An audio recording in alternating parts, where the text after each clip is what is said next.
Welcome back, everybody. It's Overreaction Monday, week 3. We had a lot of crazy games this weekend. We're breaking down a few of these games for you guys today. So make sure you guys stay tuned to all Overreaction Monday videos today. All right, but today we are unfortunately going to have to talk about my Green Bay Packers absolutely being embarrassing. There was an embarrassment that how we lost to the Cleveland Browns at the end of that game. It ended up being a 13-10 loss to the Cleveland Browns, which I just had a feeling going into this game that it was going to be close. I didn't think we were going to lose this game, but I was like, the Browns are going to keep it close somehow. Something's going to go wrong in this game, and the Packers are going to get a wake-up call, basically, a reality check, and that's what they got. They were not prepared to go into this game and win in Cleveland. This is our first away game, and they were not prepped at all. They were being sloppy with penalties, fumbles, the missed kick, the block kick at the end, the interception. It was not a good executed game from the Packers. Lots of penalties, but they just looked like they did not. They thought they looked like they're too full of themselves. That we were the top team in the NFC. That we were this or that, and we went into a enemy territory and the dog pound, and they got loud. They got angry, and they fought back, and that Cleveland defense is nothing to joke about, especially at home. They played their best in that dog pound, and they showed it today. They were getting after Jordan Love.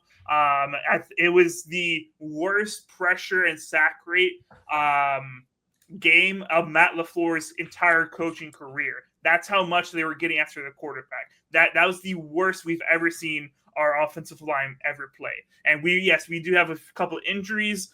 Zach Tom tried to play. He went out on the very first drive, could not. He went down with an injury. He just couldn't keep playing.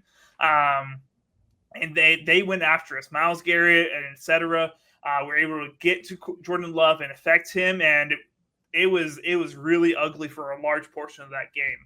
At the end of the day, hat off to the Browns. They played very well defensively, but the Packers beat themselves at the end of that game.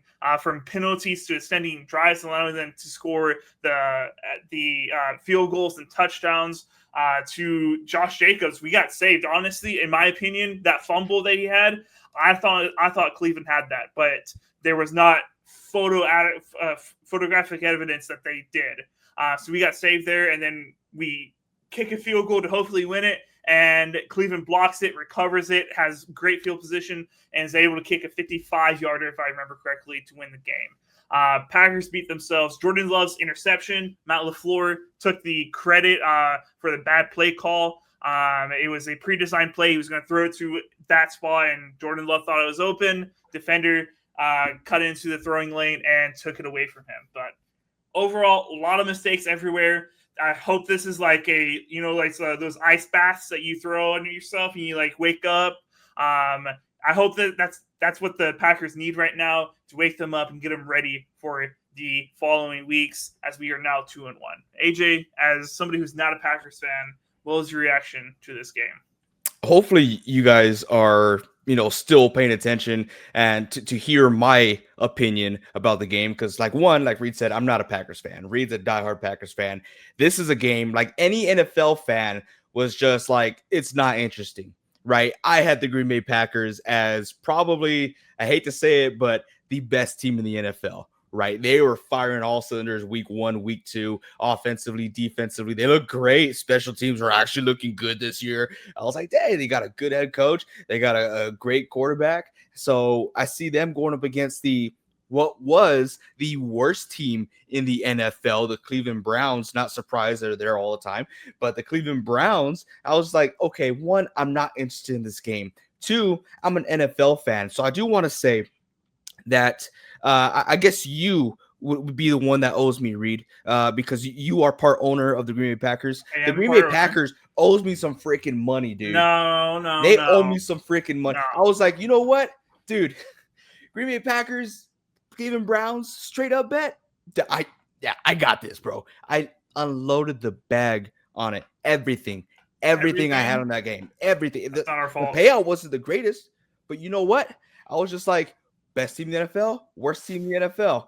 And I started off with $5 on Underdog Fantasy. I worked my way up to 48, and I bet it all 48 on that game to win a measly 55. That's it. Didn't happen. Didn't happen. I lost 48 freaking dollars. It wasn't my money in the first place, but I lost it. Okay, that always wins.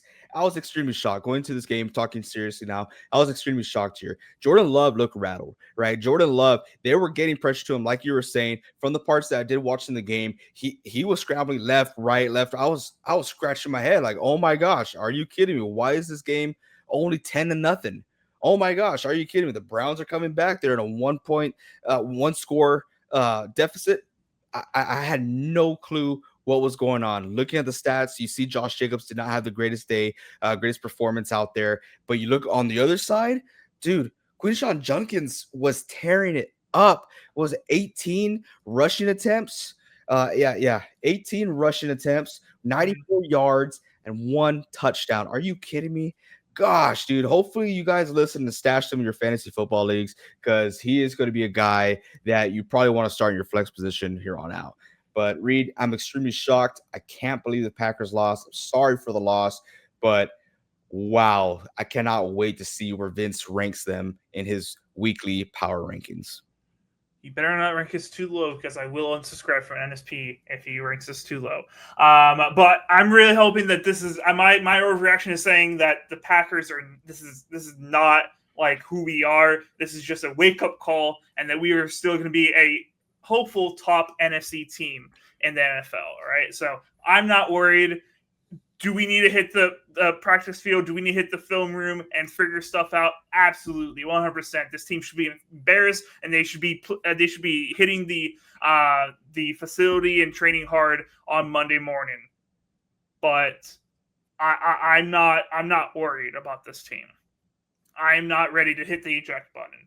If we look like this next week, then I'll hit the eject button if we play like this against the Cowboys next week on Sunday Night Football. Cowboys. Didn't they just get embarrassed by the Bears? They just got embarrassed by the Bears. So this should hopefully, yes, we're going to enemy territory, but not really enemy territory. We own that stadium. We've never lost at Jerry's World. So we will hopefully dominate that game like the Bears dominated the Cowboys. So I'm not worried. That's my overreaction, guys. Let me know in the comments down below if I should be worried, or if you agree with me, the Packers are still the Packers, one of the best teams in the NFL. Join my bandwagon, all right? But let us know down in the comments. If you guys are enjoying this video, make sure you hit that like button. If you're enjoying all the content from NSP, hit that sub button. It costs you nothing, helps us so much, all right, guys? And we will be live tonight to watch it's the Ravens and Lions game. Make sure you guys tune in. Me and Vincent will be live. Hang out with us tonight, and we'll see you there. Until then, keep on grinding.